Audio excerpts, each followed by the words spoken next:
టాలీవుడ్ లా mass Maharaj Raviteja అందరికంటే ఏకంగా సినిమాలు చేస్తున్నాడంట.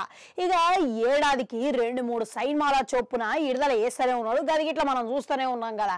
అయితే సక్సెస్ ఫెయిల్యూర్ తోని సంబంధం లేకుండా ఈయన వరుసగా సినిమాలు చేసుకుంటూ వెళ్ళిపోతున్నాడంట. అయితే గత ఏడాది విడుదలైన వాల్తేరు వీలయ్య సినిమాతోని మంచి హిట్ అయితే అందుకున్నాడు. ఇక ఆ తర్వాత వచ్చిన సినిమాలు గిట్లా ఫ్లాప్ అయినాయి. గవే మన రావణాసుర, అట్లనే టైగర్ నాగేశ్వరరావు. ఇక ఈ ఏడాది విడుదలైన ఈగల్ సినిమా కూడా డిజాస్టర్ లెక్క నిలిచింది. ఇక దీంతో 3 హ్యాట్రిక్ ఫ్లాప్లను ఈయన ఖాతాలో చేరుకున్నాయి. అయితే అయినా కానీ ఈయన స్పీడ్ తగ్గించకుండా ఏకంగా ఇక వరుసగా సినిమాలతోని ముందుకు తీసుకుపోతున్నాడంట. ఇక ఈయన ఖాతాలో మంచి సినిమాలే ఉన్నాయంట. స్ట్రాంగ్ బస్ తోని లైనప్ లోనే పోతున్నాడంట. అయితే మిస్టర్ బచ్చన్ అనే సినిమా హరీష్ శంకర్ కాంబినేషన్ లా ఆగస్టు 15 తారీఖున ప్రేక్షకుల ముందుకి రాబోతున్నది.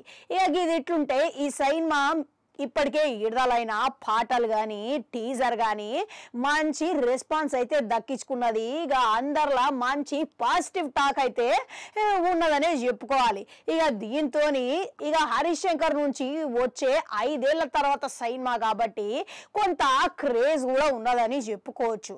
ఇక హరీష్ శంకర్ ఒకడే కాకుండా మిరపకాయ సినిమా తర్వాత గింత గ్యాప్ తీసుకొని చాలా కాలం తర్వాత వీళ్ళిద్దరు కాంబినేషన్ లో వస్తున్నారు అని అంటే రీమేక్ సినిమా అయినా సరే గానీ ఈ సినిమా మీద మంచి బజ్ అయితే నడుస్తున్నది అన్నమాట.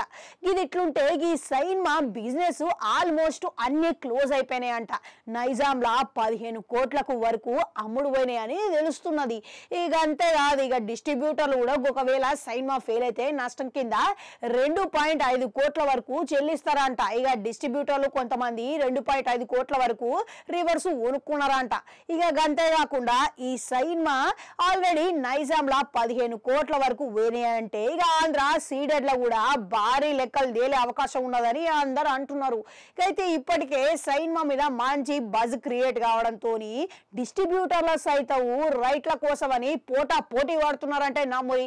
ఇక ఈ సినిమాల భాగ్యశ్రీ బోర్సే తెలుగులా ఇప్పటికే అడుగు పెడుతున్నది. ఇక ఈ సినిమా విడుదల కాకముందుకే ఈ అమ్మడికి మరో 2 ఛాన్సులు దక్కించుకున్నదంటే విశేషం అనే చెప్పుకోవాలి.